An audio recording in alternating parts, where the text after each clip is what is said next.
أعوذ بالله من الشيطان الرجيم. بسم الله الرحمن الرحيم.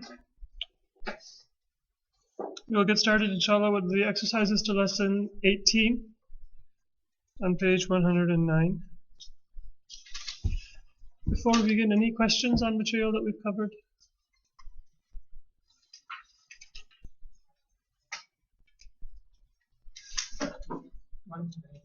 Sure. The sentence La hawla wala quwwata illa billah. If we do word by word translation, it means like no power or except without. But usually we say there is no power. So there is it hidden, just we add it, or In sentences like La hawla wala quwwata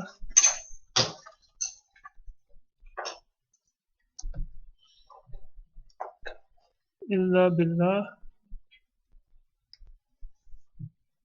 the grammar of this sentence or the analysis of it is often explained as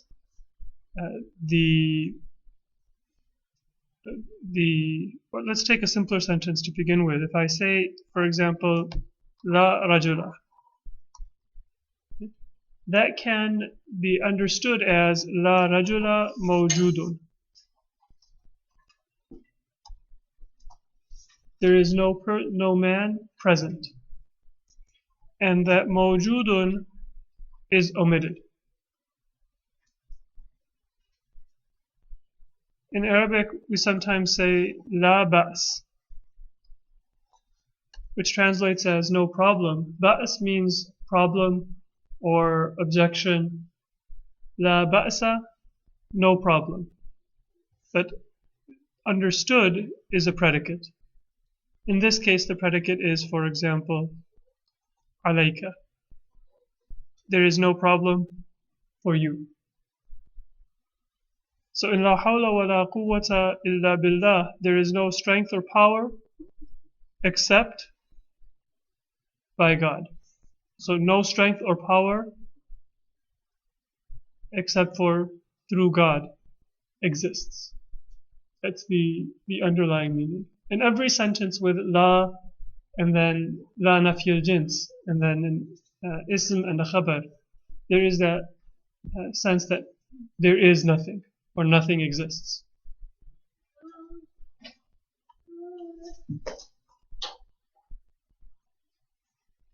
The detailed explanation of how sentences like that are analyzed grammatically is covered in books of Nahu. And there are different opinions for the sentence, for example, La ilaha illallah, as to what is the ism, what is the khabar, and how should that sentence be analyzed grammatically. But the meaning is unaffected. The meaning is clear. No God except for Allah exists. Underlying the grammatical analysis, that meaning is unambiguous. It's relatively unaffected by how the grammar is analyzed.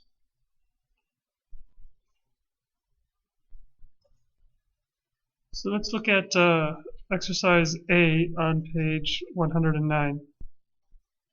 And we're asked to give the subjunctive. And remember, subjunctive is the book's way of referring to the mansub case. So al-fi'l al-mansub. Looking for the mansub form of the verb. So the first is ya'ti. And how will that be if it's mansub?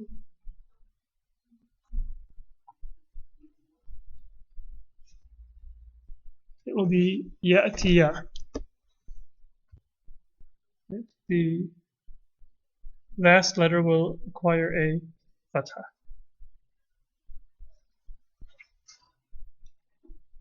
And it's helpful to add a particle that will make the verb mansub when you're thinking about it. So ya'tiya will not exist by itself, but there will be a letter, a word before it, like an ya'tiya or lan ya'tiya or something like that, through which it will become mansub. So we could say, for example, an ya'tiya.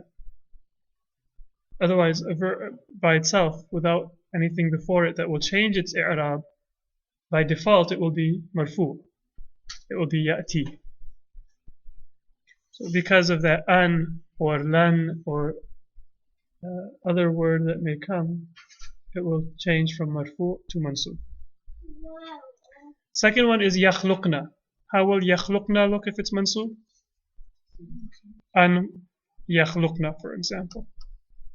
This is the third person feminine plural, and that noon is never dropped. It's a pronoun. And yakhluqna will always be yakhluqna. Those women create. Tasiru will become tasira.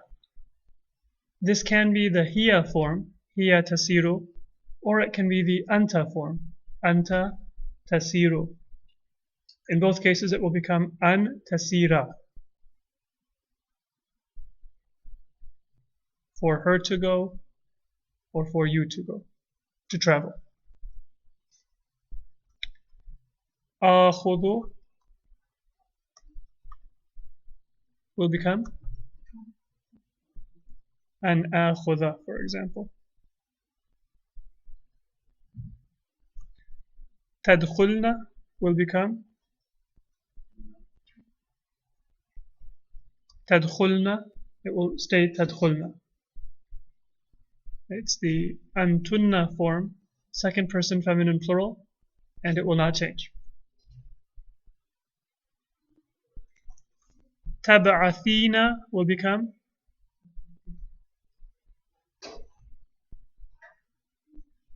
tab'athi.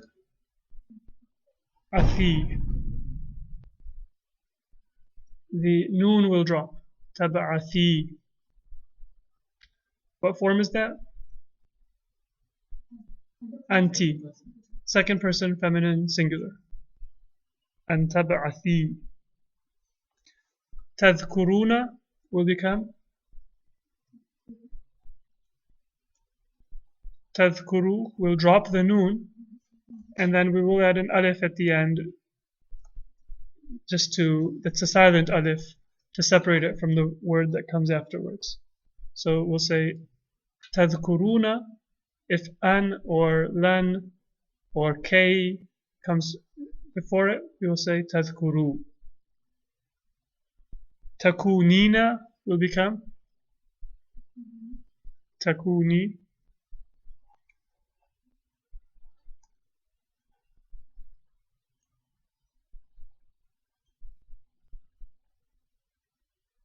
Takuni.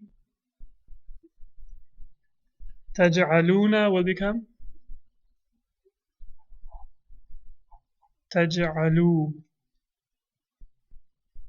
And we'll add an alif. Taj'alu. Tadhhabani. What form is tadhhabani? What's the corresponding pronoun? It could be huma, third person feminine dual, or it could be antuma, second person dual, both masculine and feminine. If it becomes mansub, how will it change? Tadhhaba. The noon will drop. Yajiduna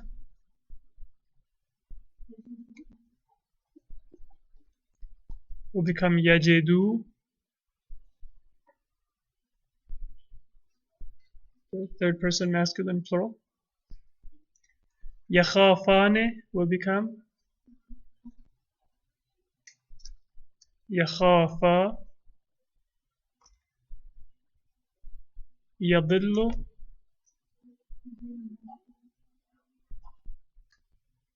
will become يضل with a fatha. يأمرون will become يأمروا, and we'll add an alif. The noon will drop. يرضى will remain يرضى, because there's no way to put a fatha on top of an alif. An alif cannot take any haraka, otherwise it won't be an alif. So يرضى will remain يرضى, it won't change.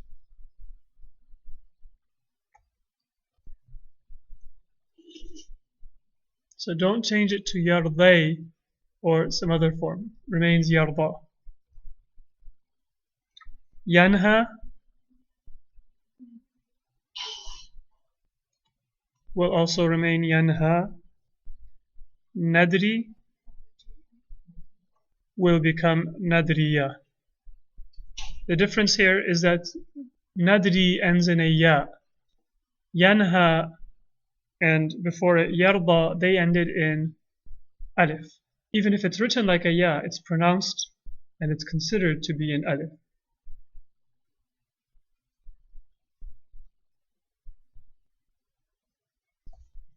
أموت will become أموتا. تخرج will become تخرج. The next word is تعصي. It ends in a ya, so it will become تعصية. تعصية. Then we have نأكل, that will become نأكل.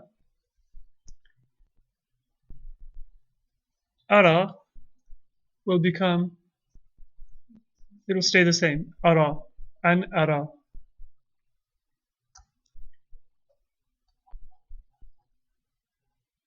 تهدي will become تهدية. يدعو will become يدعو. And ينسون will become, yes, it will change to ينسو.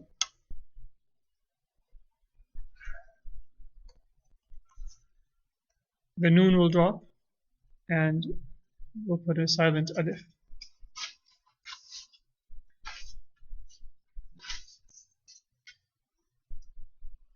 ينسو. Any questions?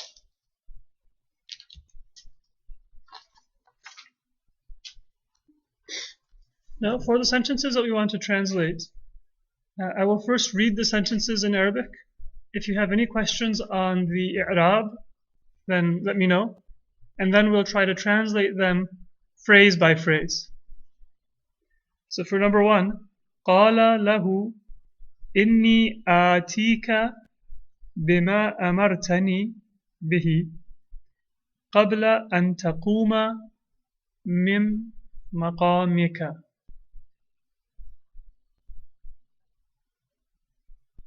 So if you have a question on the i'rab, then raise your hand and I can ask, we can get to questions before we try to translate. So translation, قال له, he said to him. The rest of the sentence is what was said, whoever the speaker is. Inni atika. Ati here is a verb, right? So the verb ata ya'ti. Ya'ti means he comes, and ati is the ana form, I come. Plus the pronoun ka, atika, I come to you. So inni atika, indeed, I will come to you or I do come to you. Remember, fi'l mudari' can mean both I do or I will. So I come to you or I will come to you. Bima amartani bihi. Bima, ma here means the thing or that which. With that, amartani bihi. you ordered me to it.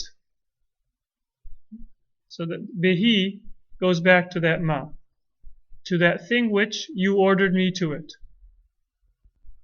Now in English we just say the thing that you ordered me. We don't repeat the pronoun. But in Arabic we repeat the pronoun. So I will come to you with. Bima, with the thing, amartani bihi, that you ordered me to it, or to bring it. Qabla an taquma, before, an taquma, before that you stand, or before you stand. Mim maqamika, from your place. So the key to translating is to break the sentence down into phrases. Qala lahu, that's one phrase. Everything after it is what is being said. Inni atika, verily I will come to you. Bima amartani bihi, with the thing that you ordered me to it, or to bring it. Qabla an taquma, before you stand. Min maqamika, or mim maqamika, from your place, or from your position. Number 2. Again, first I'll read it. Ma kana li nafsin an tamuta illa bi'idhnillahi. The word nafs in Arabic is feminine. That's why in the Quran we have an-nafsul mutma'innah, the feminine adjective. Or nafs ammara, ammaratun, that which commands. It's feminine adjective. So we will say the nafs, does it die yamutu, or do we use the feminine tamutu? Tamutu, it dies. Right? So ma kana li nafsin. Kana lahu means it is for it, or it is possible for it. So ma kana li nafsin, it is not possible for a soul, an tamuta, for her to die, or to die, illa bi'idhnillah, except bi'idhnillah, with the permission of God. Idhn means permission.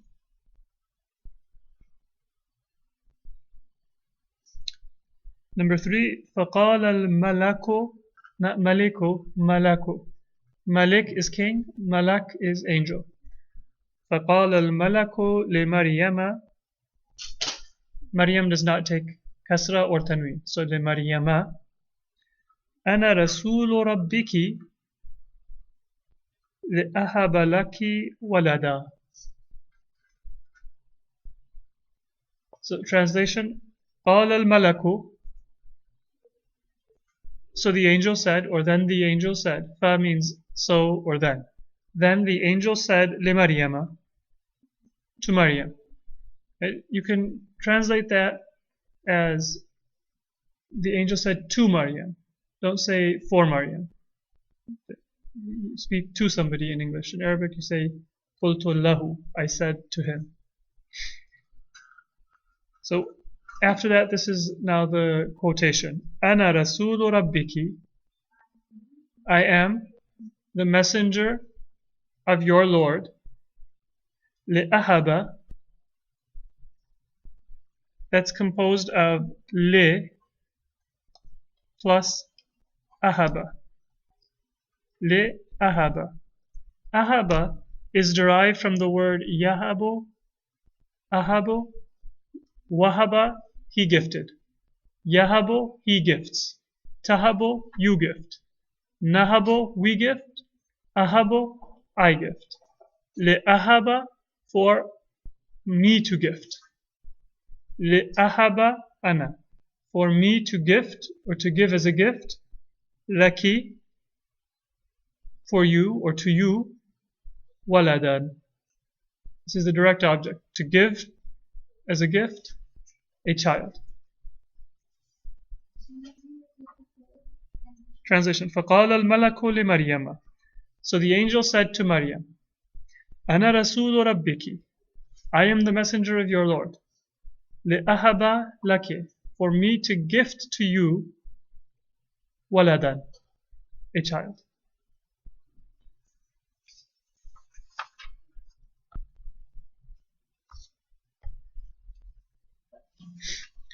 Number 4.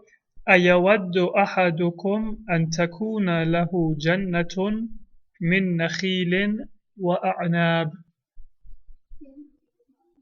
أيود أحدكم أن تكون له جنة من نخيل وأعناب. Now, translation. أيود أحدكم. The is a question word. أيود أحدكم. Does أحدكم, one of you, يود, like. أحدكم is the fa'il of يود. So does one of you like, or wish, or want, أن تكون له جنة. Be careful, takuna here is not you are, but it's takuna jannatun. The ism of kana, or the ism of takunu, is jannatun. So let me put that sentence down so we can look at it. أيود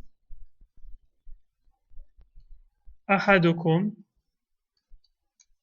أن تكون له جنة. أحدكم is the fa'il of يود. So who is doing the liking? أحدكم, one of you. Does one of you like? And the ism of takuna is jannatun. The khabar of takuna is lahu.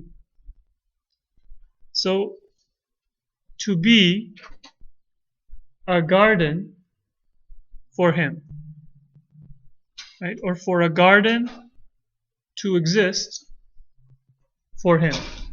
The garden is what exists. And what about the garden? It exists for him. So does one of you like that there should be a garden, or that a garden should be for him? Is the sentence clear? Takuna, the ism of takuna is jannatun, and the khabar of takuna is lahu. The garden to be for him. Now, a garden to be for him means for him to have a garden. So you can translate it as, would one of you like to have a garden? But to have a garden literally is for a garden to be for him. A garden to be for him. Min nakhilin wa a'nab, of dates and grapes. Question? Min is commonly used to refer to the jins, or the what something is composed of. So you can say li khatamun min dhahabin. I have a ring of gold, or min fiddatin, of silver, or min hadidin, of iron. So the composition of something, or its jins in Arabic, is often explained with the preposition min.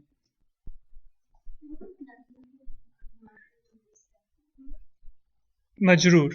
So min is harful jar, and nakhilin is majroor, a'nabin is majroor. No, it's jar wa majroor.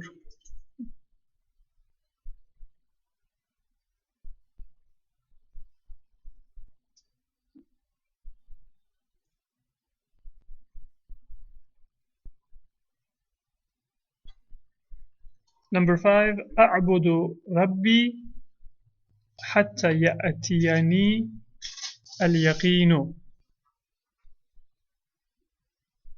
أعبد, I worship. Rabbi, my Lord. Rabbi is the maf'ul of أعبد. I worship my Lord. حتى, until. يأتيني اليقين. Yaqeen is the fa'il. So until yaqeen ya'tiyani comes to me. So that I achieve.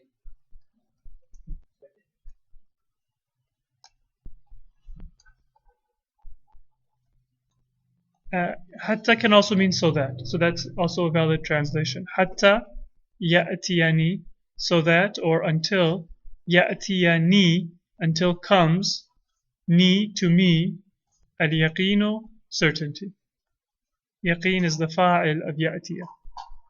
Until certainty comes ni, to me. Right? The direct object, ni, is coming before the fa'il, al-yaqeen. Yaqeen is coming to me. And hatta can mean either until or so that.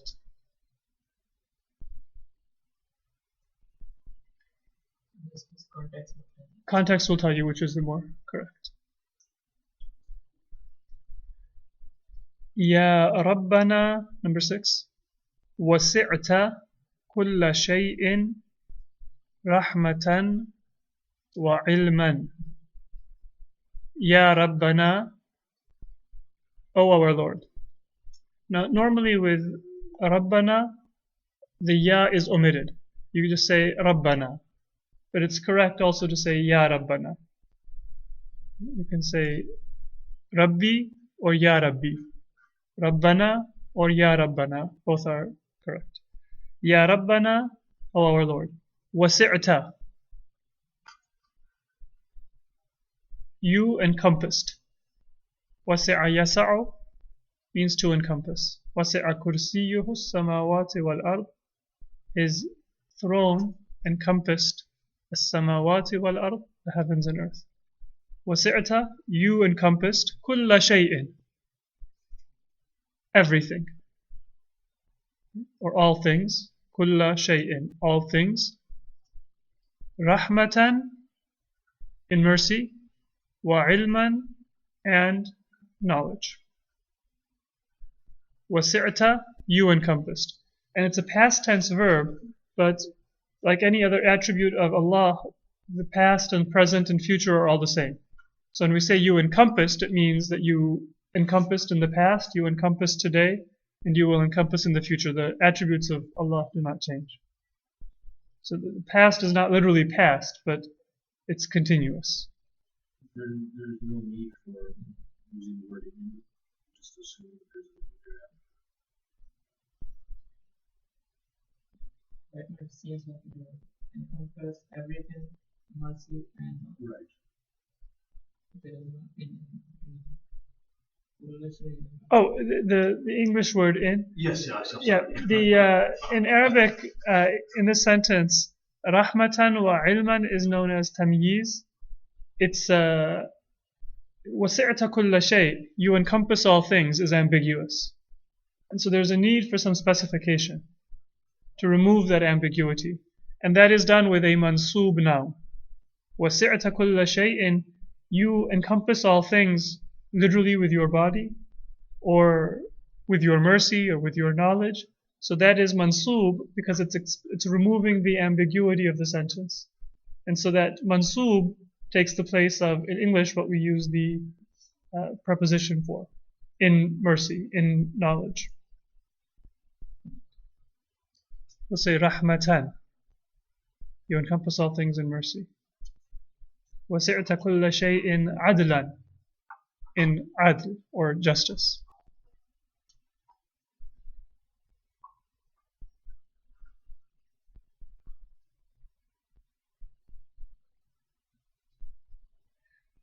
Number 7, ما يكون لنا أن نعدكم بذلك. And let's look at that word نعدكم.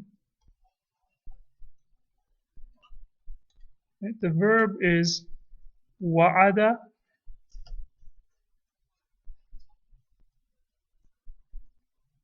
يعد. وعد, he promised. يعد, he promises. نعد, we promise. When it's mansoob, it becomes na'ida, for us to promise, or that we promise. And then kum is the direct object, for us to promise you. An na'idakum, for us to promise to you. So ma yakunu lana. Ma here is not. Ma yakunu lana.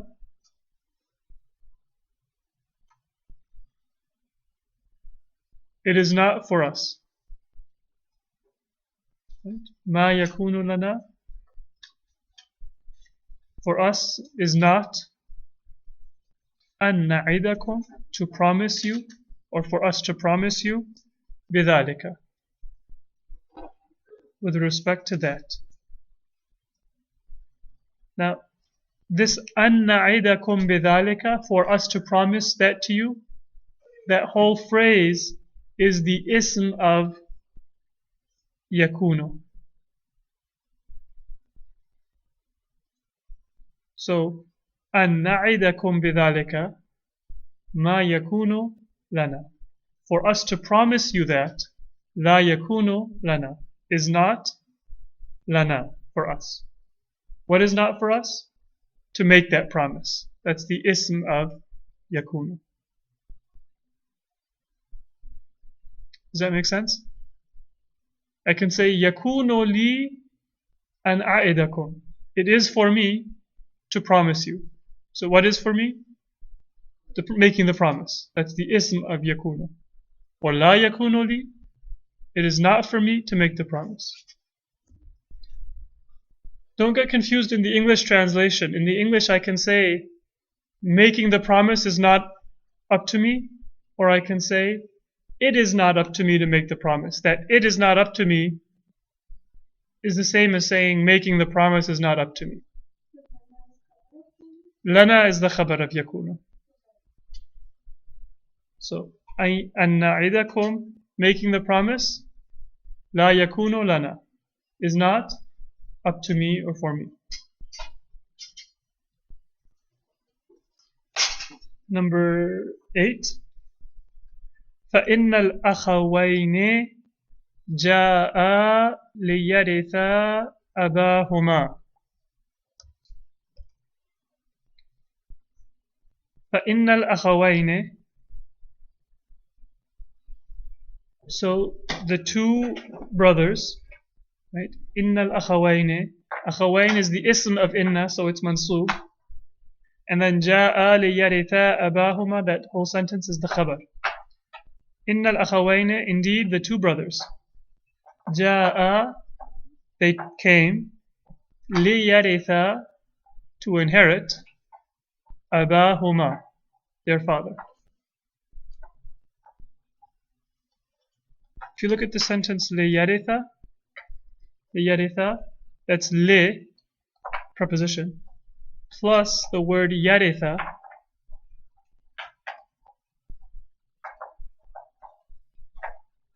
plus the alif, right? Yaritha with the alif is the dual, yaritha.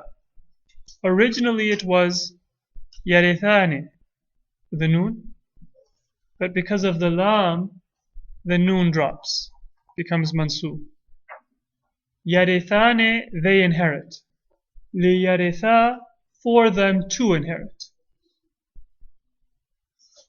Li yaritha, for the two of them to inherit. And then abahuma is the direct object. They inherit their father.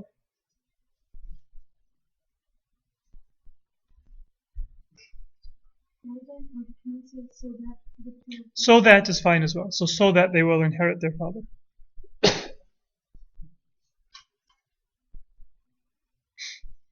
Number 9. أمرني الشيطان. Shaitan is the fa'il. Shaitan commanded me. An aqraba. That aqraba, I approach. Al-kuffara, the unbelievers. That one was pretty straightforward. قالت بنو إسرائيل.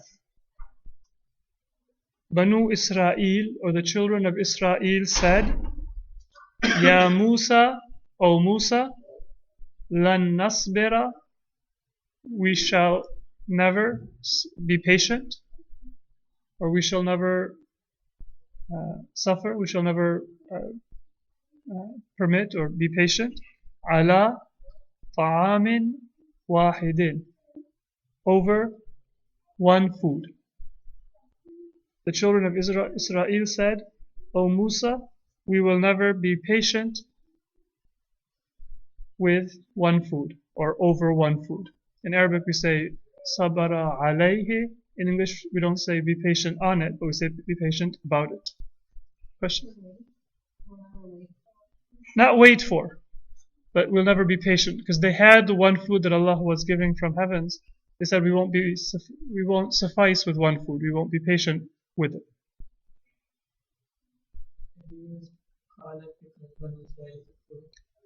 Qalat can be used, or qala can be used because banu refers to a group. So you can use the masculine or you can use the feminine singular form. Number 11. Amarani an akuna min al-mu'minin. Amarani, he commanded me. An akuna, for me to be, or he commanded me to be,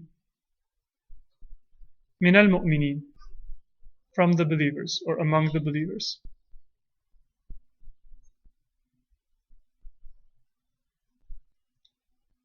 Number 12. Atanhana. The a is a question word. Tanhana.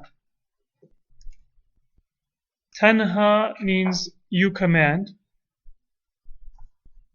you forbid. Tanha. Plus na, us. Do you forbid us? An na'buda, that we worship. Ma ya'budu. Ma here means that which. That which aba'una, our forefathers, ya'budu, worship. Ya'budu aba'una, our forefathers worship. Notice that when tanha has the na added to it, we write tanha with an alif.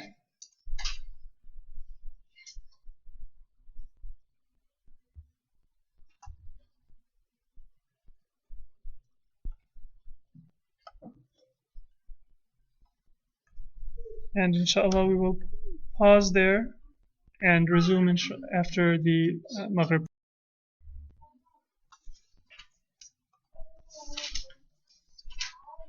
Inshallah we'll resume with going over the exercises on page 110 from lesson 18. We had reached number 12 from exercise B. I'll read the sentence in Arabic and then we'll translate it together. قال الله لإبليس ما منعك ألا تسجد لما خلقت بيدي. قال الله. Allah said, God said. It's the easy part of the sentence. لإبليس, to Iblis. And it's Iblisa because Iblis cannot take a kasra or tanween. ما منعك. Ma is a question word here. What prevented you? Mana'aka. Prevented you. What prevented you? Allah, that is short for an plus la.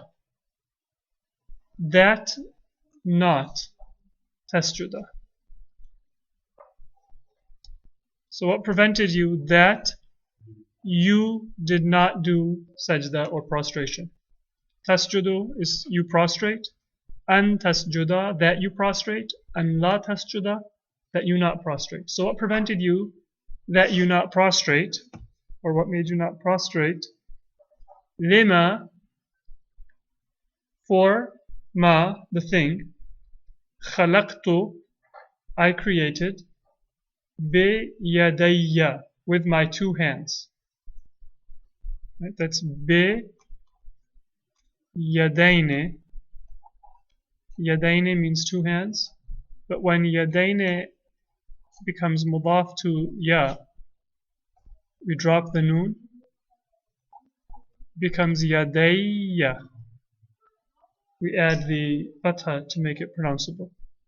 So it's biyadain with two hands. And then my two hands biyadayya. So قال الله لإبليس, God said to Iblis, ما منعك, what prevented you? أن لا تسجد, that you not prostrate. لما, for the thing. خلقت, I created. بيديّ, with my two hands.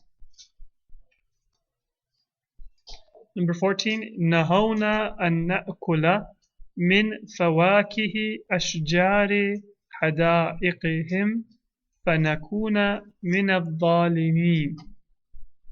نهونا, not we forbade, but نهونا. Naho, they forbade. It's plural. Na, us. We forbade would have been nahayna, because it's naha, right? Nahaya, naho, nahay, nahat, nahata, nahayna, nahayta. The ana form would be nahaytu. The nahnu form would be nahayna, nahayna. This is naho plus na. They forbade us. Anna akula, that we eat. They forbade us that we eat, or they forbade us to eat, or from eating. Min fawakihi, from the fruits of ashjari, of the trees. Hada'iqihim, of their gardens. From the fruits of the trees of their gardens. Fanakuna, so that we will be min al-zalimina, among the unjust. Min al-zalimina, from the oppressors. So they forbade us to eat so we wouldn't be among. Yeah, so we wouldn't be. So fanakuna min al-zalimina is the consequence of if we had eaten. Right? As a consequence of which we would have been unbelievers. Or unjust. So now let's translate the sentences to Arabic in C.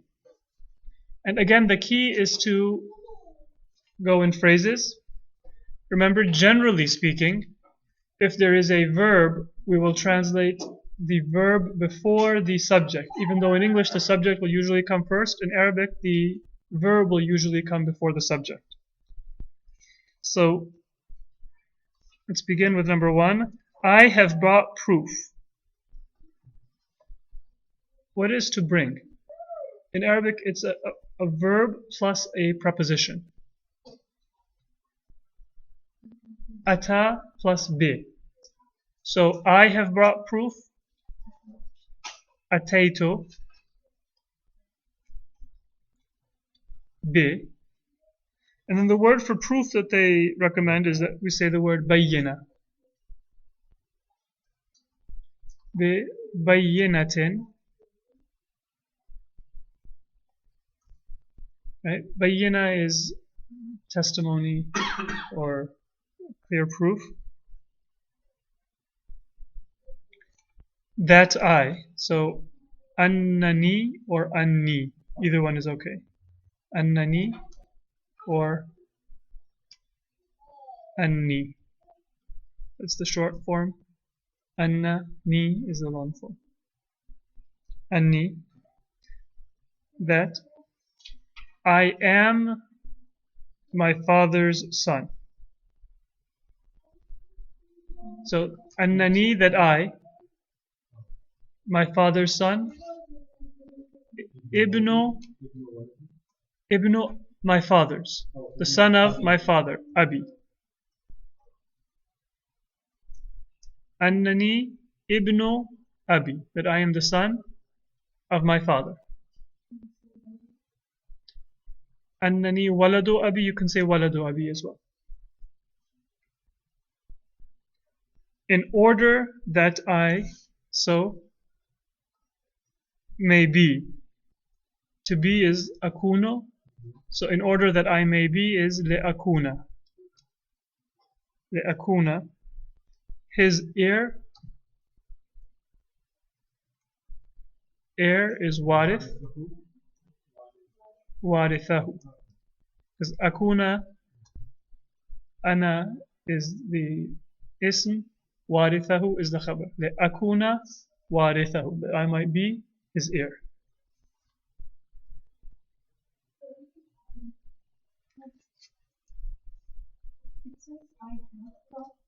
I have brought, you can say laqad ataytu if you wish, or qad ataytu, that would make it more clear, but ataytu is acceptable as well. Number 2, the people of the city will never know. So we'll bring the verb first. Will never know. We'll say lan, because it's never know. So we'll say, instead of saying la, we'll say lan. And then ya'rifu. Yes, to know. We won't say ya'rifuna. We'll use the singular form because the subject is going to come right now. When the subject comes right after the verb, we don't use the plural form, we use a singular form. So lan ya'rifa, the people of the city.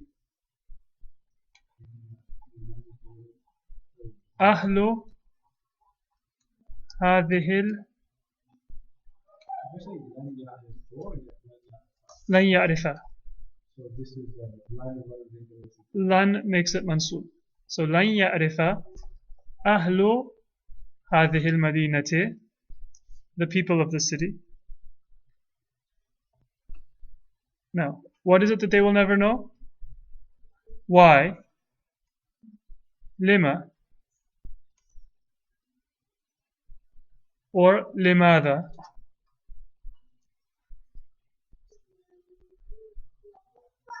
Can also be limada. So they will never know lima or limada. The demons did not approach them. So again, we'll take the verb first. Did not approach them. Did not approach them. So we can say ma qaribahum.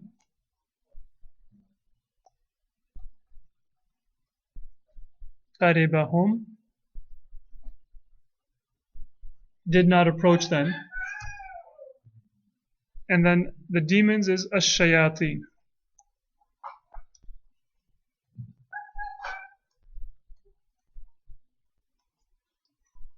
لماذا ما قربهم الشياطين? Did not approach them, the demons.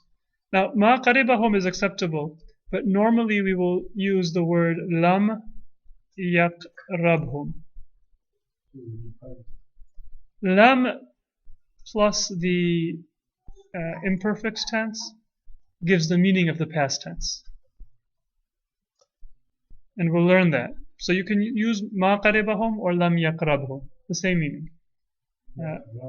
Lam yaqrabhum. We'll talk about that, yeah, and why that is. But the point is that we will translate into Arabic by, first of all, going phrase by phrase, and putting the verb before the subject in most cases, not always. So ما قربهم or لم يقربهم, either one, that comes first. الشياطين comes second.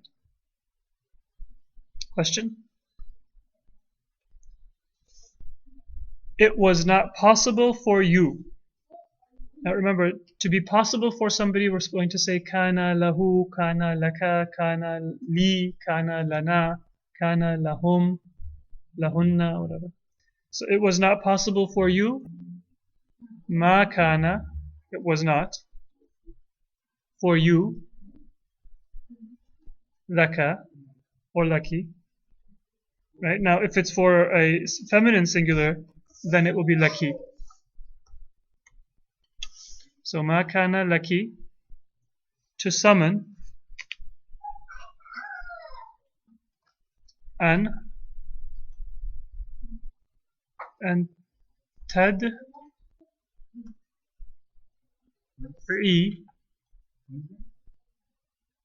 that's a dal. So I'll rewrite it more neatly. Yes, an tad'i, right? Tad'ina, the noon is dropped because it's mansub. An tad'i, da'a yad'u. Da'a yad'u is the root form. Da'a, he called. Yad'u, he calls. Tad'u, you masculine call. Tad'ina, you feminine call.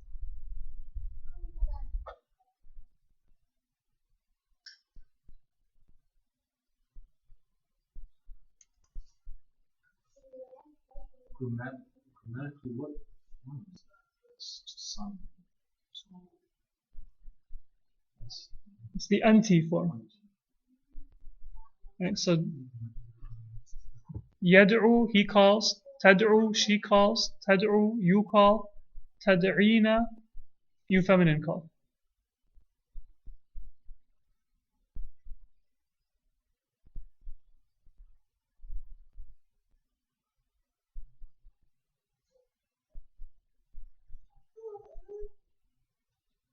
And then akhaki, your brother.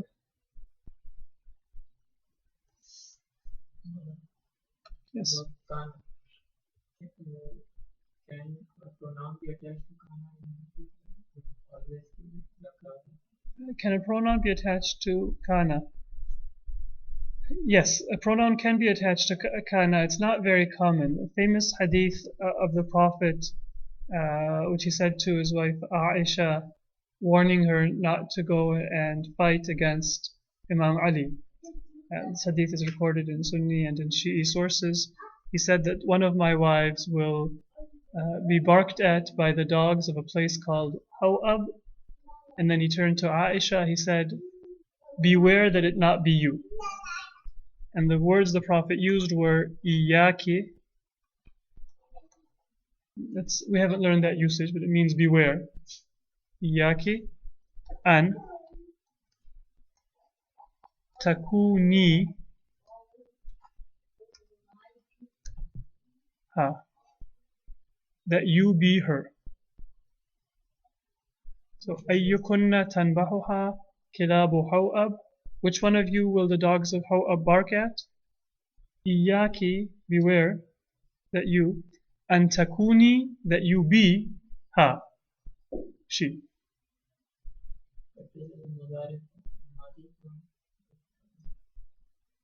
It can be used in the Madi or in the Mudari form, but it's a very rare usage. So if there is a khabar, it generally will not be an attached pronoun.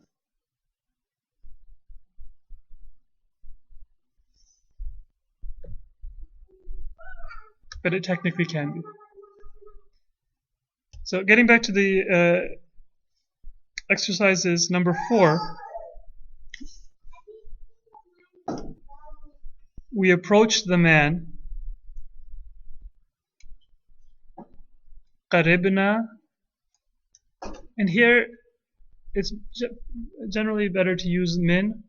In Arabic you will say I approached from him. you can omit it as well. But it's better to say قربنا من الرجل,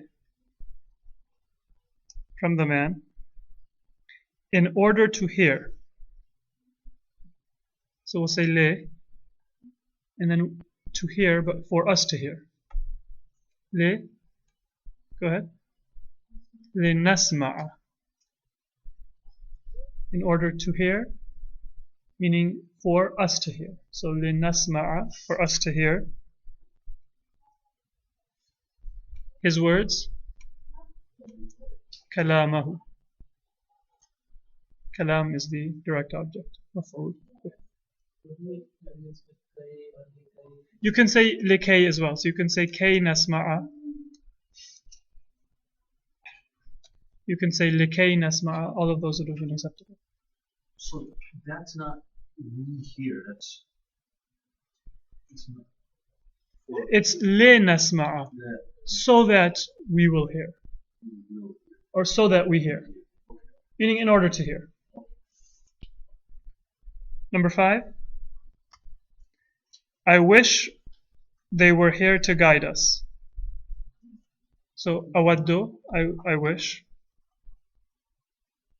They were here. So we'll say لو they were كانوا, right? They were لو كانوا here هنا, لو كانوا هنا, so that they would guide us or to guide us. ليهدونا. ليهدونا. That's يهدونا, they guide. When you say ليهدو, the noon is dropped. ليهدو. And then na is the مفعول به. For them to guide. ليهدو us na. For we are lost. And then here you could say فَإِنَّا, for verily, or for indeed we, ضَالُّونَ, are lost. ضَالُّونَ, plural of ضَال, to be astray or lost.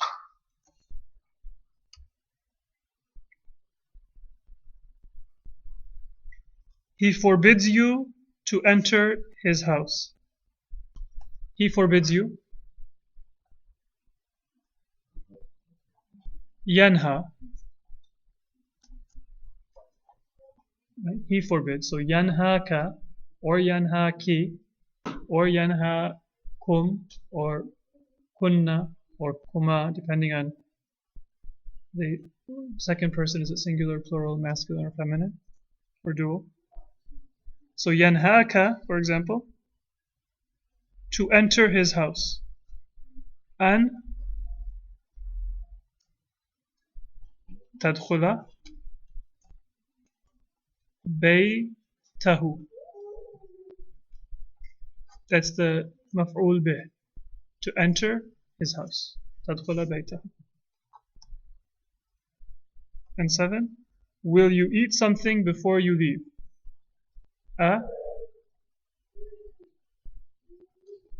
تأكل شيئا, something, before, قبل, يريد, أن تذهب.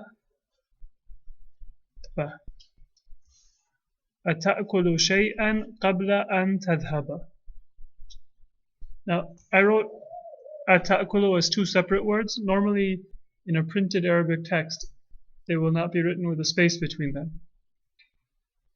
But just so you know that it's 2 separate phrases, I wrote them separately, but they will be joined in a normal printed text. أتأكل, do you or will you eat something?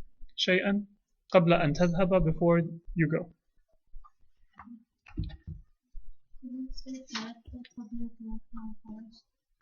قبل أن تخرج. You can say قبل أن تخرج, sure. So you say to enter. I'm sorry, again, it's not the masdar, not the act of entering. No, you can use the masdar as well. You can say قبل الخروج or قبل الذهاب. But it's more common to say قبل أن تذهب with the verb. And an is being So used an plus the verb literally gives the same meaning as the masdar. أن تخرج, for you to go, is the same as saying al-khuruj, going. So you can use the masdar in these cases. And let's move on to lesson number 19. If you don't have a copy of it, we have extra copies of the notes up front here.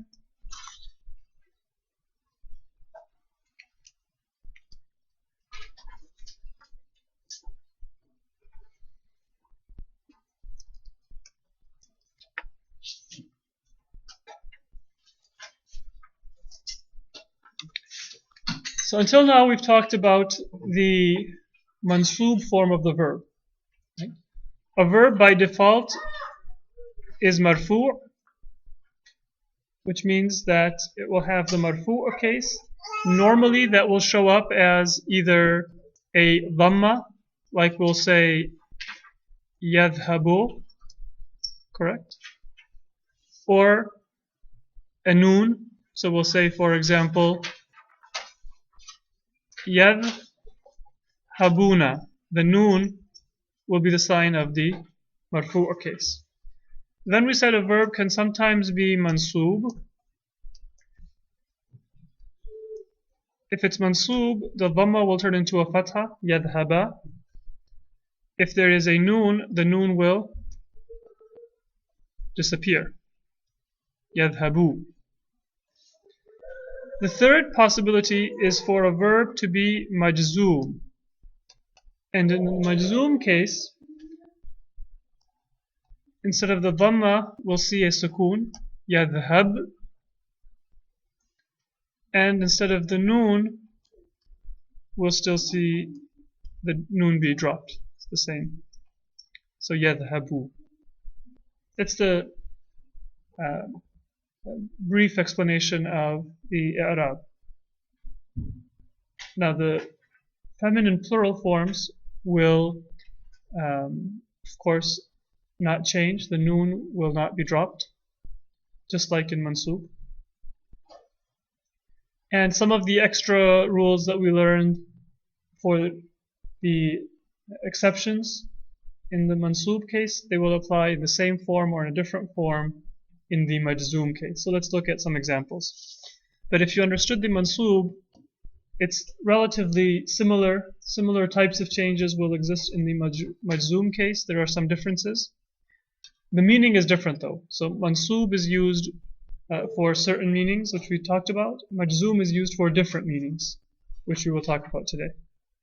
So for fi'l mudari', a verb in the majzoom case will be conjugated similar to mansoob.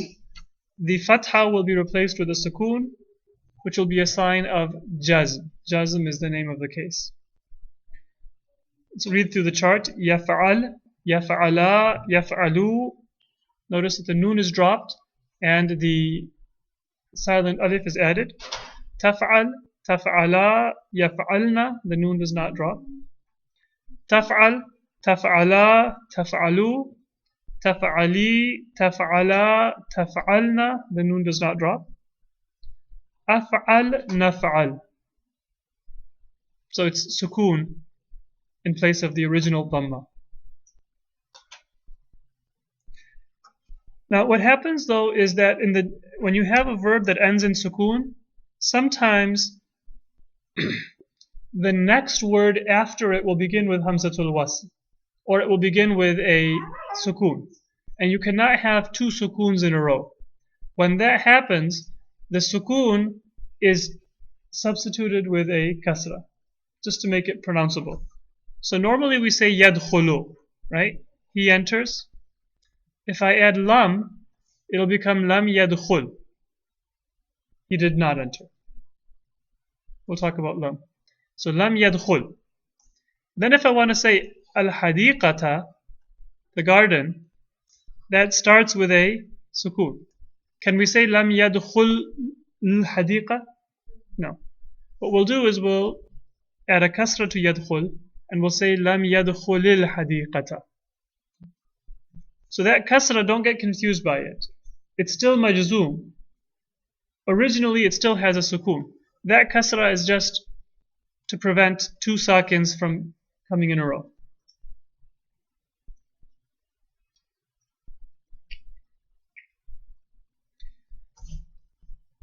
So that's the normal form of the verb. Now for some of the exceptions. One type of exception is if the verb is muda'af, a doubled letter. And in the doubled verb, for example, with yamuddu, we have an immediate problem. Can we make it sukun? Can we make it sakin? You cannot have a sukun on a shadda, because a shadda, the first letter has sukun, the second letter, it must have a haraka. Can't have two harakas in a row, two sukuns in a row. So to solve that problem, the Arabs gave you at least two options, sometimes three options, and you also have the option of pretending it's not a doubled verb at all. That's the easiest. Right? So if it weren't a doubled verb, we wouldn't have said yamuddu, we would have said yamdudu, right? One option which we always have is to say yamdud.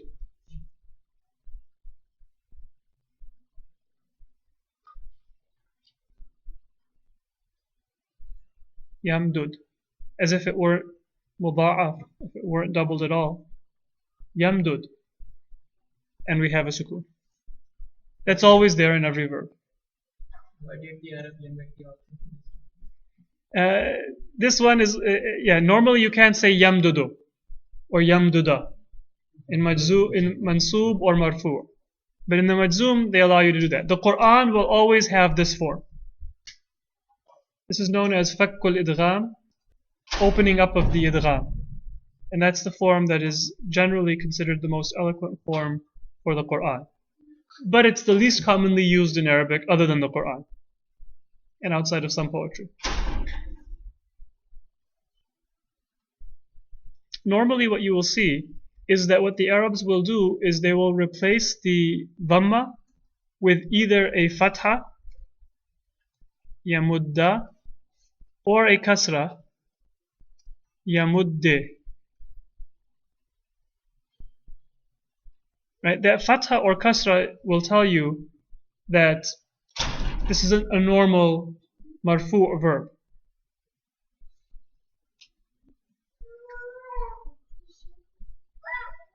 The fatha, of course, will be there when it's mansub.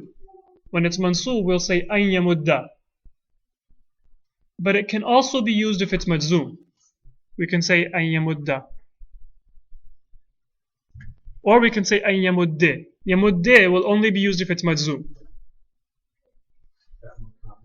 No, you can say an yamudda, an yamudde, an yamdud. And if the letter before it has a dhamma, you can actually just continue to say yamuddu as if it's still marfu. So if there was a dhamma originally, you can keep the dhamma. So you have four options. Yamuddu, yamudda, yamudde, yamdud. Of course, if it's not originally a dhamma, like with yafirru or ya'addu, yafirru to flee, ya'addu to bite, then you can't have the dhamma. So you can say yafirra, yafirre, or yafrir. You can say ya'adda, ya'adde, or ya'dad. So you have a total of three options in these two cases. Question? In the chart,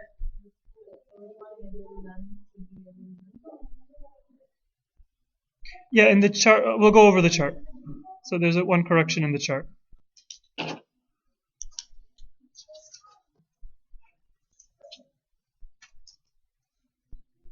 So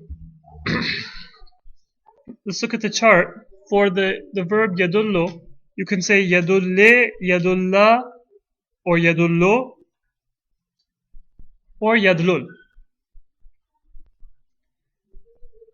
In the dual, you can say yadulla and the plural yadullu. Actually, there's only one form for the dual and the plural, just dropping the nun. Then in the third person singular, feminine, you again have tadulle, tadulla, tadullu, and tadlul. The dual will be tadulla and plural yadlulna. Second person masculine will be tadullu, tadulla, tadulle, tadlul, tadulla, tadullu. The feminine will be tadulli, tadulla, tadlulna. And the first person will be adulle, adulla, adullu, or adlul. And plural will be nadulle, nadulla, nadullu, and nadlul. Notice that when we have those four options, option number 3, yadullu, tadullu, tadullu, adullu, and nadullu, is only going to exist if the letter before it has a dhamma.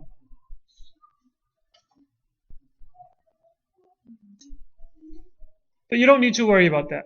The most common form that you will see will be yadulla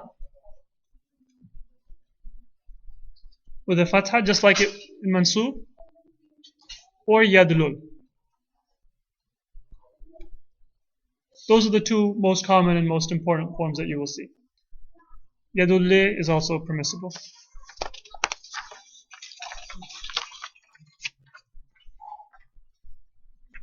So now, what are the letters that can make a verb enter into jazm, that can make a verb majzoom?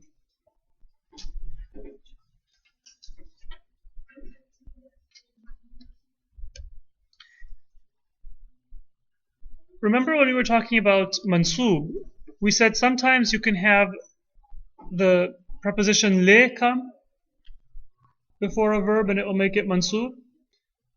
That's when the preposition le means in order to. But sometimes we have le before a verb and it's not a preposition. It's a marker for an imperative. In that case, it makes the verb majzoom. It's for amr, or command. So if I say liyaktuba, liyaktuba, that means for him to write. But if I say liyaktub, liyaktub means let him write, meaning he should write. It's a command for the third person.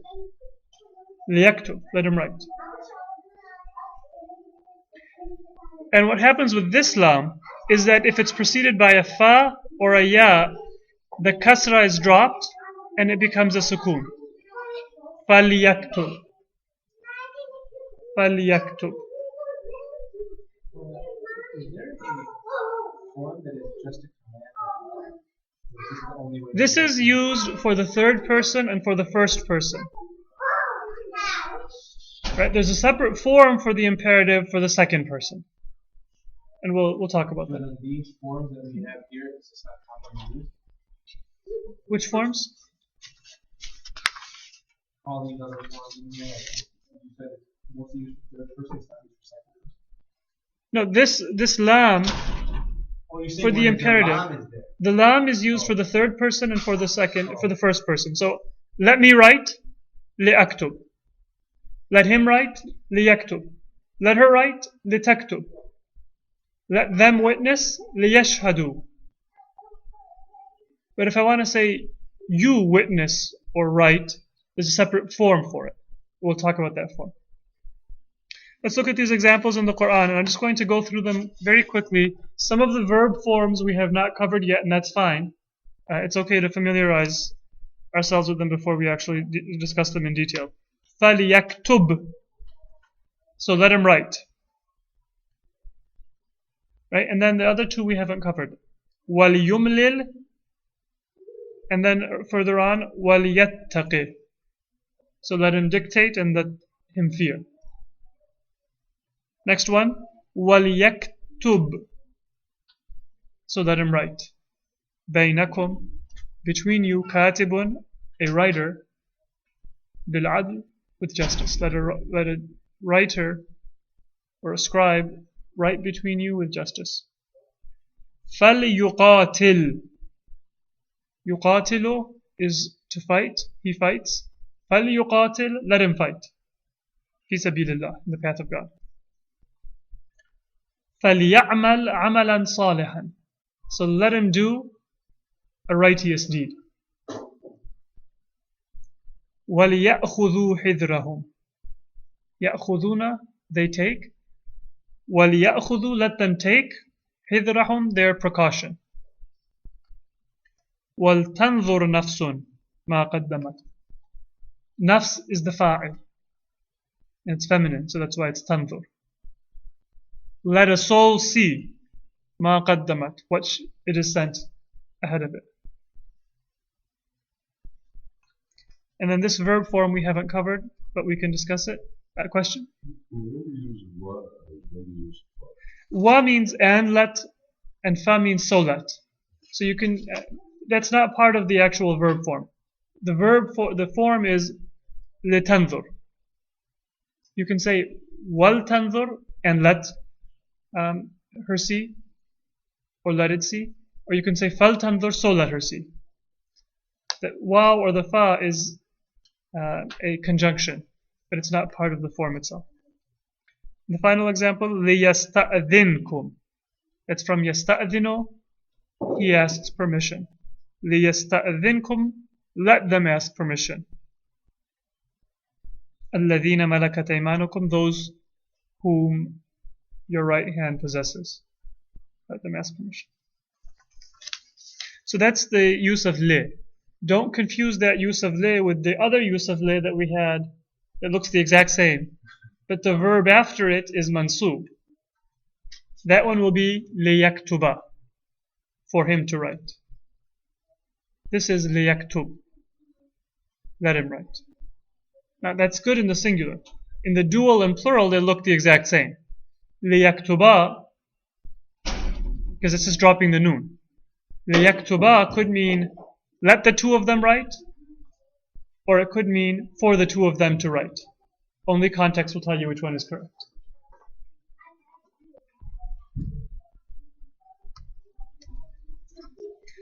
The next type of word is la. La is used for the negative imperative, for the negation of the imperative. Now, la also has other usages. It can be used for a simple negation. Adhabu, I go. La adhabu, I don't go.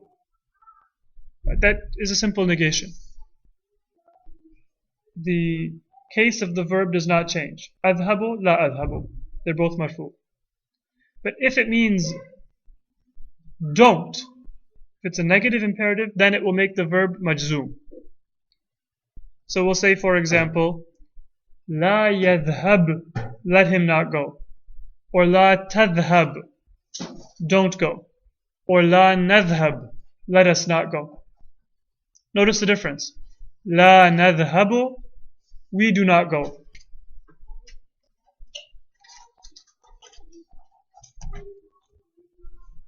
And la nadhhab, let us not go.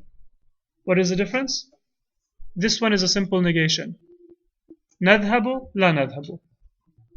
Nadhhabu, we go. La nadhhabu, we don't go. This one is a negative imperative. La nadhhab, let's not go. Or we must not go. Or we shall not go. So this is it. Don't go. It's don't go speaking to ourselves. It's not go. Don't go. Tadhhab is, la tadhhab, don't go. So we have some examples. لا تقل. Don't say. لا تنهر. Don't speak harshly. لا تقتلوا. Don't kill. Plural. لا تقتلوا أولادكم. Don't kill your children. لا تقتلوا النفس. Don't kill a soul, or the soul that Allah has commanded you to respect. لا تخضعن. That's feminine plural. Right? And the noon does not drop. Don't speak alluringly, or speak in a soft manner.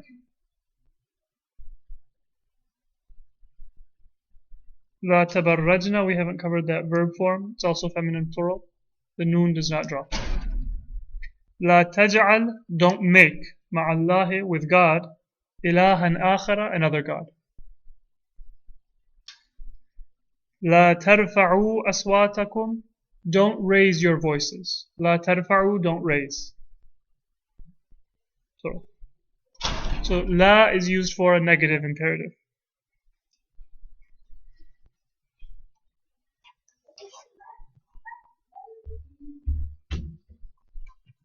So the verb form is used here. We haven't covered the imperative for the second person. We will cover the imperative for the second person.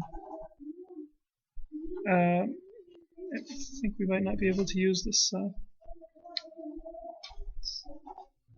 So our stylus has lost its desire to cooperate with us. That might be a signal that we should wrap up, but we're not going to do that. The next word that we have is lam. Lam is used with the imperfect form of the verb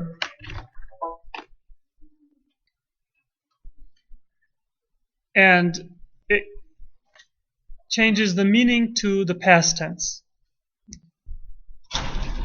We have it back. So I think your prayer is that the class not be compromised and that we're able to complete our full class or answered.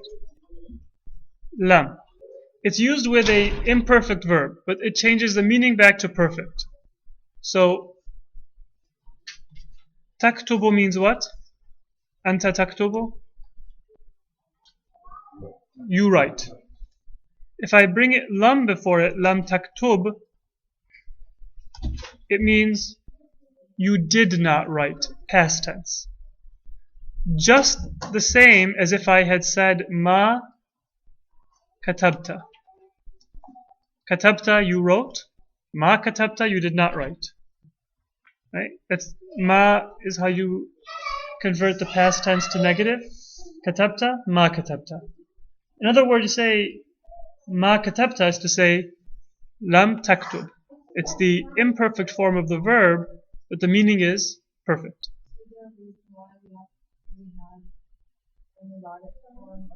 Is there a reason why you have a mudari' form of the verb? It might have to do with, in Arabic, sometimes the mudari' form of the verb is more poetic. So it might fit better in a verb meter. But whatever the reasons are, they have both forms of the verb. Lam taktub and ma katabta. And lam taktub is probably more common. So it's like the opposite of laysa. Laysa it seems like a past tense verb, but it has the imperfect meaning. Lam converts an imperfect verb to the perfect. Don't confuse lam with lima. Lima means why. You'll write the imperfect, translate it as the perfect. And that will be with jazm. So lam taktub. Is lam always followed by jazm? Lam will always be followed by jazm. However, lima is a different, it looks the same way, lima, but it's not followed by jazm. If I say lima taktubu, that means why do you write? That's followed by marfu, just a regular verb. Taktubu, you write. Lima taktubu, why do you write?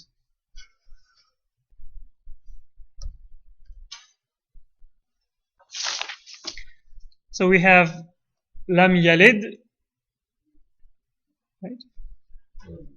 Walam yulad. Yulad we haven't covered yet. It's the passive. But yalid is the active. Walada yalidu. He begets. Lam yalid. He does not beget. Walam yulad, and he was not begotten. Lam yakun. There wasn't. Lahu, for him. Kufuwan ahadun. An equal. Anybody. And again, here we're using the past tense, but it means eternal. Lam yakun is not there wasn't an equal, but there wasn't, isn't, and never will be. Alam tara. A plus lam plus tara. Did you not see? Alam ta'lam. Lam ta'lam, you did not know. Alam ta'lam, did you not know? Now, why did tara become tara? We'll learn that.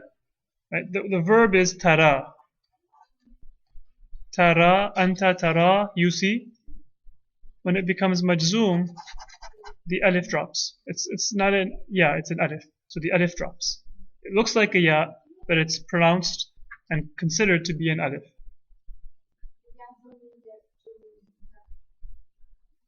The ya is there for just to help you know that originally there was a ya.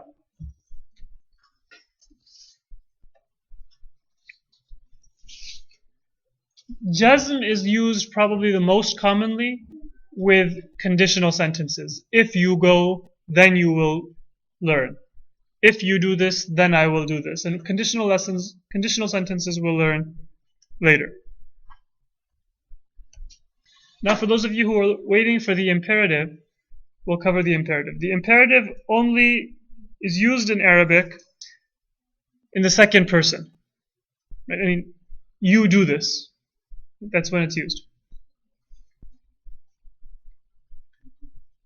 And the way to make the imperative, let's start with the verb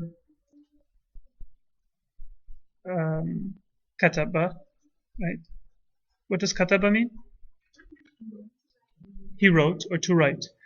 Now, the imperative, of course, will be formed from the imperfect, so it'll be formed from taktubu, because it's only in the second person. So taktubu. The third person, yaktubu, or the first person, aktubu, does not have an imperative form. Right? The imperative in Arabic is known as fi'lul amr, the command form. So taktubu. 2 steps. What we'll do in first step is make it majzoom. How does taktubu become majzoom?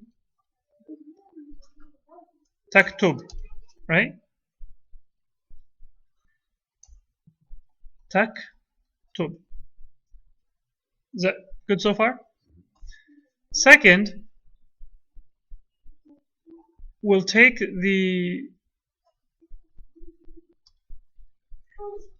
sign of mudari' off. So the ta, we'll take it off. And now we have a sukoon. Can we start a letter with sukoon? No.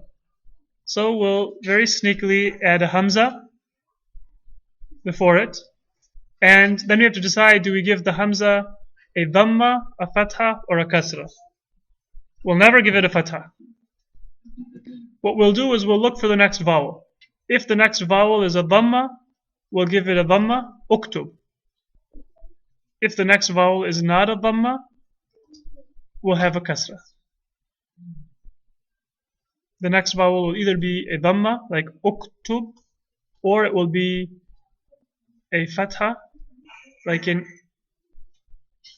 taftahu, so that will become iftah, or it will be a kasra, like in tadribu,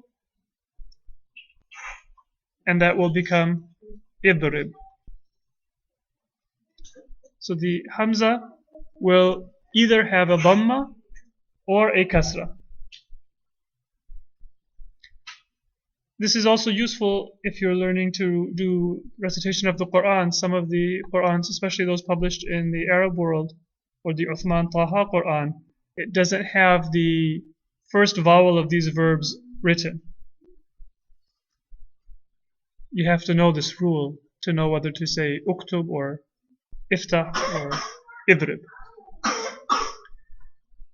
The reason why they don't write this in those Qur'ans is because that haraka and the hamza is only pronounced if it's at the beginning of a word. Anytime it's in the middle of a sentence, it's dropped altogether. So even in irji'i, right? We won't say fa'irji'i. We'll say farji'i. We won't say fa'uktub. We'll say faktub.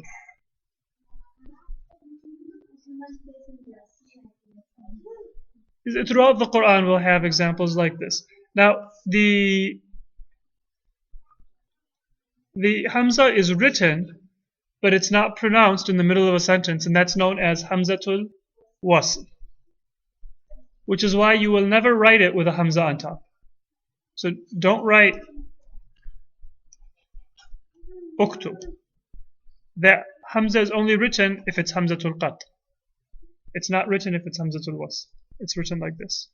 If you have to put something on the hamzatul wasl, then you put a little stylish sad. That sometimes you'll see that in the Quran or in calligraphy. But more commonly it'll just be a lonely alif with nothing on top. Is right. Command your commandment. Uktub is correct, yes. But if I want to say then command, I'll say thumma aktub. Because thumma will be joined to the verb. Thumma aktub. If you want to say don't write, do you? So don't write, remember we just learned the la taktub. But you don't use this form. You don't use this form, no. You use the mudari plus the la. So there's no negative using this form? The negative imperative is the same as we just covered with the la, and that goes for the third person, second person, first person. La yaktub, la taktub, la aktub. So we have examples. Taktubu becomes uktub, tadhhabu becomes idhhab, tanzilu becomes inzil. Now in the Quran we have the example Ya aba tif'al ma tu'mar. That's if'al, but then when it's combined we drop the kasra of if'al and we connect it to the kasra on abate. The next one is faf'alu ma tu'marun. That's actually if'alu ma tu'marun. But when the fa comes, we say faf'alu. Wadhkurullaha kathiran. That's udhkurullaha. But when it becomes wa comes, then we say wadhkuru. Wadhkurna. That's also udhkurna, but with the waw it becomes wadhkurna. And wasma'u is isma'u, but it becomes wasma'u. So do you see why in the Quran, in many cases, they don't write that haraka? Because as you're reciting, if you connect one ayah to the next ayah, the haraka is dropped on that hamza, on the hamzatul wasl.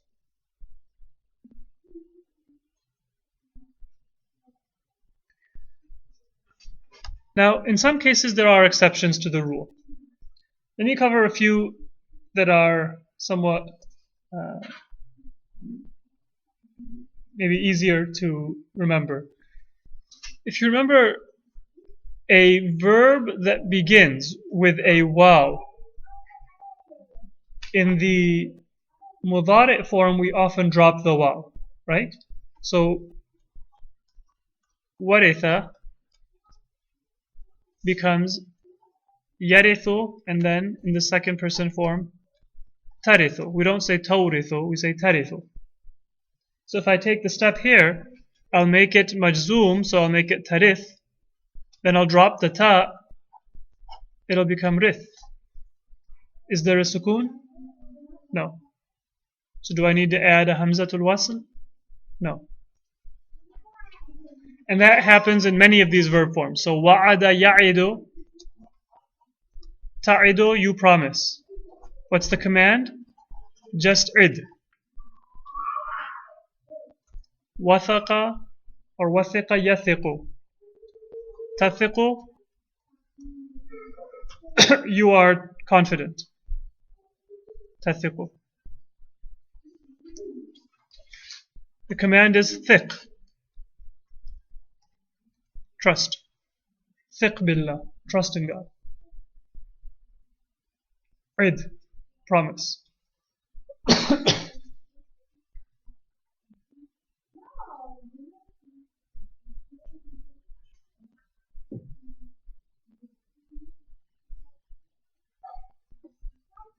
So you only add the hamza if there is a sukoon, which requires a hamza.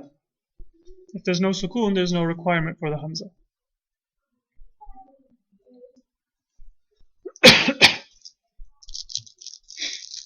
One other form of exception is if a verb begins with a hamza. If the first letter is a hamza, in certain common verbs, 3 common verbs, what happens is that in the command form, the hamza is dropped. So let's take the verb akhadha.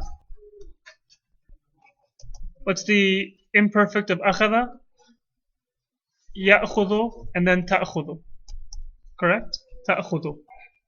In ta'khudhu, we'll start by making it ta'khudh, making it majzoom. Correct?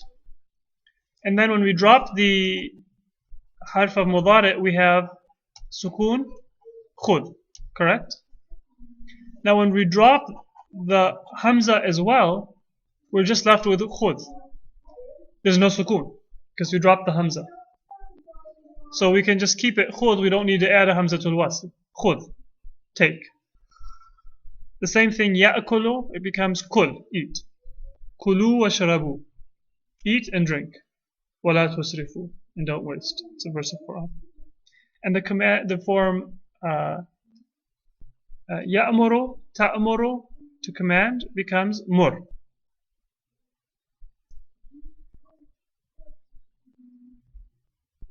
Mur, command.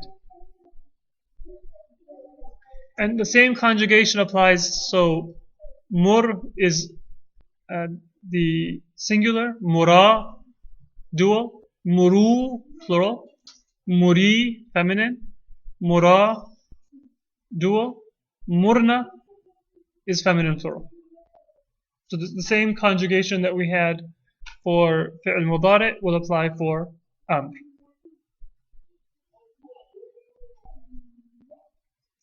Let me just do one conjugation for a normal verb so we can practice that. So a normal verb is, for example, uqtul, right? Kill. Very pleasant verb. The dual will be uqtula. Plural, uqtulu.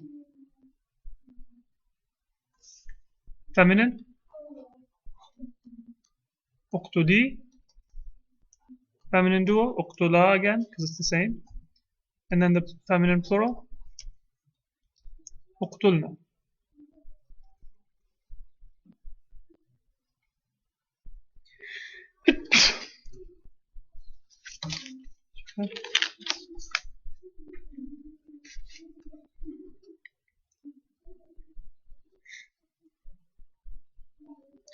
So with the mahmuz verbs, in these 3 common verbs, ta'khudhu, ta'kulu, ta'muru, the hamza is dropped, and so we're left with a two-letter command. Khudh, kul, mur. With mur, if there is a fa that comes before it, or a waw that comes before it, that hamza returns. So we don't say, so mur, command, right? So we don't say wamur and command. We say wa'mur. That's used in the Quran. Or fa'mur. But the other 2, the hamza never comes back. It's gone and it's enjoying life somewhere else. We're never going to say fa'khudh. We'll say fakhudh. Or kul, we'll say fakul. We won't say fa'kul. So when the hamza goes in khudh and kul, it's gone forever. But with mur, the hamza comes back if it's preceded by waw or fa. So we say فَخُذْهَا. The verse. But then we say وَأْمُرْ قَوْمَكَ. Not وَمُرْ قَوْمَكَ. Next example. خُذِ الْعَفْوَ وَأْمُرْ بِالْعُرْفِ. Or وَأْمُرْ أَهْلَكَ. وَأْمُرْ. If there were no waw, we would have said مُرْ أَهْلَكَ. خُذُوا and كُلُوا.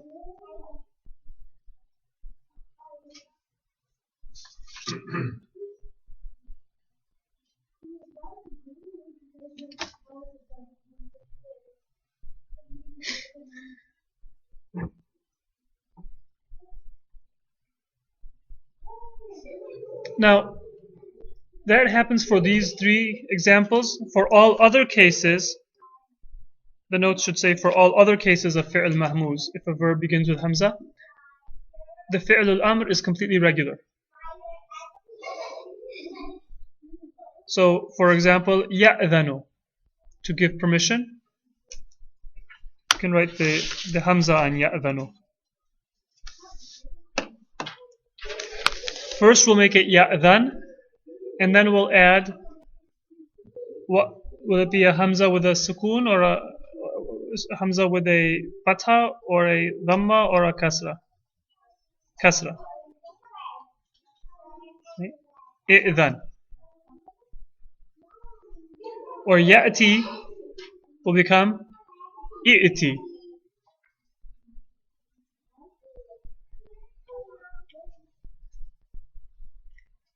In this case, when it becomes majzoom, the ya is dropped.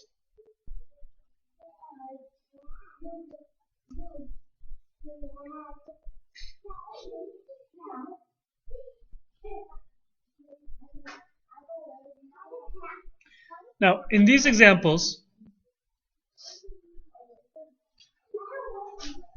let me take one example. The verb ya'dhanu. Ya'dhanu. Right? We'll start with the second person, so we have ta'dhanu. Correct? We'll make it majzoom, ta'dhan. We'll drop ta'dhan. We'll drop the ta, so we're left with dhan, right? The sukoon. And then we'll add a hamzatul wasl with a kasra. Then we won't write it like this, we'll write it like this. Now what happens is that if we add a wa or a fa to the beginning of the letter, the word, this extra hamza is dropped. Wa'dhan or fa'dhan.